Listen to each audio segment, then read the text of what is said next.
एक बाल ग्वाल रोजाना अपनी गायों को जंगल में नदी किनारे चराने के लिए ले जाया करता था। जंगल में वो नित्य प्रतिदिन एक संत के योगिक क्रियाकलाप देखता था।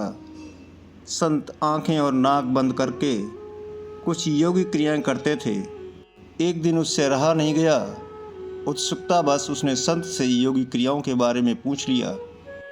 बाल ग्वाल के सवाल पर संत ने जवाब दिया कि वो इस तरह से भगवान से साक्षात्कार करते हैं। संत के प्रस्थान करने के बाद ग्वाल भी योगिक क्रियाओं को दोहराने लगा और इस बात का संकल्प ले लिया कि आज वह भगवान के दर्शन साक्षात करके ही रहेगा।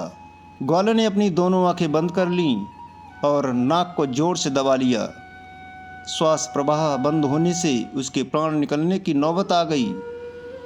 उधर कैलाश पर्वत पर महादेव का आसन डोलने लगा।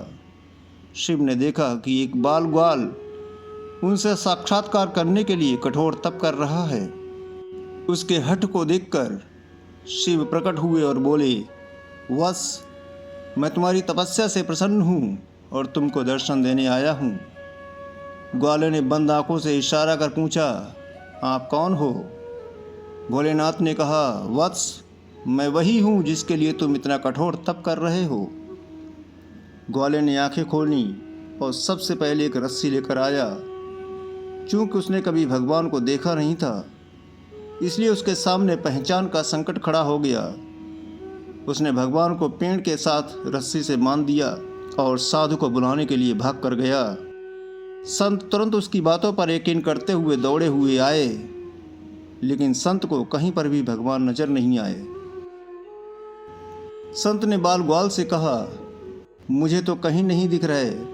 तब ग्वाले ने भगवान से पूछा, प्रभु, आप यदि सही में भगवान हो तो साधु महाराज को क्यों नहीं दिख रहे हो?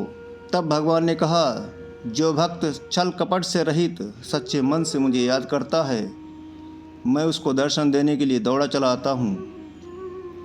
तुमने निश्चल मन से मेरी आराधना की, अपने प्राण दांव पर लगाए और मेरे दर्शन का दृढ़ संकल्प लिया, इसलिए मुझे कैलाश से मृत्युलोक में तुमको दर्शन देने के लिए आना ही पड़ा।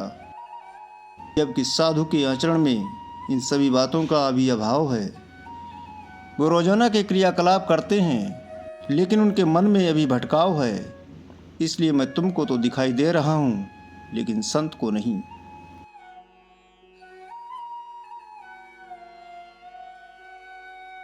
सीख, मन की निर्मलता ही ईश्वर तक पहुँचने का मार्ग है। अगर कहानी अच्छी लगी हो तो इसे लाइक और अपने दोस्तों को शेयर करें।